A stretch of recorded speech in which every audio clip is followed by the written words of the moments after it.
Ukraine ಯುದ್ಧದ ಬಳಿಕ ರಷ್ಯಾದಿಂದ ಇಂಧನ ಆಮದು ಮಾಡಿಕೊಳ್ಳುತ್ತಿರುವುದಕ್ಕಾಗಿ ಭಾರತವನ್ನು ಅಮೆರಿಕ ಮತ್ತು ಐರೋಪ್ಯ ಒಕ್ಕೂಟ ಟೀಕಿಸುವುದು ಸರಿಯಲ್ಲ ಮತ್ತು ನಿರರ್ಥಕ ಎಂದು ವಿದೇಶಾಂಗ ವ್ಯವಹಾರಗಳ ಸಚಿವಾಲಯ ತಿಳಿಸಿದೆ.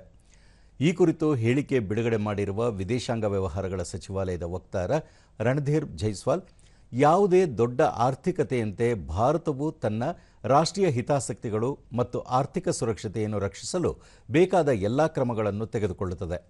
ಉಕ್ರೇನ್ ಸಂಘರ್ಷ ಆರಂಭವಾದ ನಂತರ ಪಾರಂಪರಿಕ ಇಂಧನ ಸರಬರಾಜು ಯುರೋಪ್ನತ್ತ ಸಕ್ರಿಯವಾದ ಕಾರಣ ಭಾರತ ರಷ್ಯಾದಿಂದ ಇಂಧನವನ್ನು ಆಮದು ಮಾಡಿಕೊಳ್ಳಲು ಆರಂಭಿಸಿತು ಎಂದು ಹೇಳಿದ್ದಾರೆ.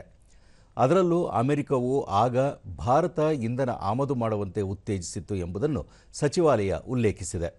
ಭಾರತದ ಇಂಧನ ಆಮದು ದೇಶೀಯ ಬಳಕೆದಾರರಿಗೆ ಸ್ಥಿರ ಮತ್ತು ಕೈಗೆಟುಕುವ ಬೆಲೆಯಲ್ಲಿ ಇಂಧನವನ್ನು ಖಾತರಿಪಡಿಸುವ ಉದ್ದೇಶದಿಂದ ಕ್ರಮ ಕೈಗೊಳ್ಳಲಾಗಿದ್ದು, ಜಾಗತಿಕ ಮಾರುಕಟ್ಟೆಯ ಪರಿಸ್ಥಿತಿಯ ಕಾರಣದಿಂದ ಇದು ಅವಶ್ಯಕವಾಗಿದೆ ಎಂದು ಅವರು ತಿಳಿಸಿದ್ದಾರೆ.